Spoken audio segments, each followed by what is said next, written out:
Sekarang mau apa? Mau kira apa ngarang salah?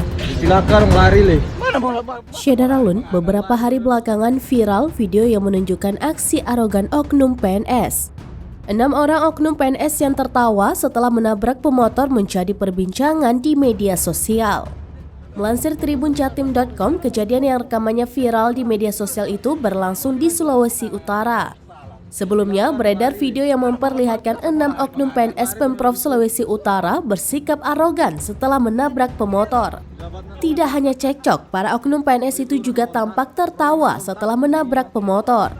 Melansir tribunmanado.com, para PNS itu terlibat cekcok dengan pengendara sepeda motor di Jalan Desa Pangu, Kecamatan Minahasa Tenggara, Sulawesi Utara pada 13 Desember 2022. Cekcok bermula saat mobil yang dikendarai PNS membuat pesepeda motor terjatuh. Namun 6 orang pria yang menggunakan seragam PNS itu tidak merasa bersalah.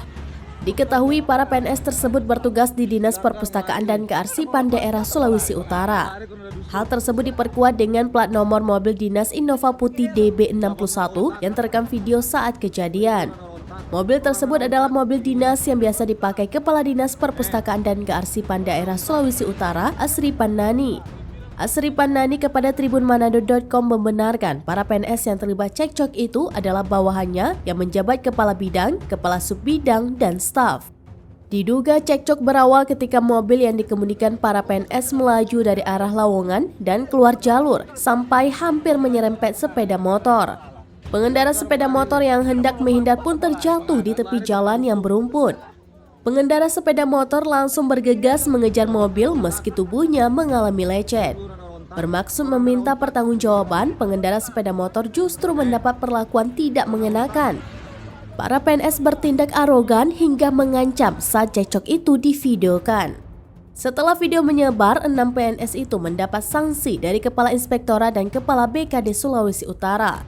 Tawa arogan mereka kini berubah menjadi tangisan. Di dalam ruangan, mereka diinterogasi Kepala Inspektorat Pemprov Sulawesi Utara, Meki Onibala, dan Kepala Badan Kepegawaian Daerah atau BKD, Clay Dondo Kambe. Para oknum PNS itu kini tertunduk lesu karena mendapat sanksi tegas dari Gubernur Sulawesi Utara, Oli Dondo Kambe. Corona untak.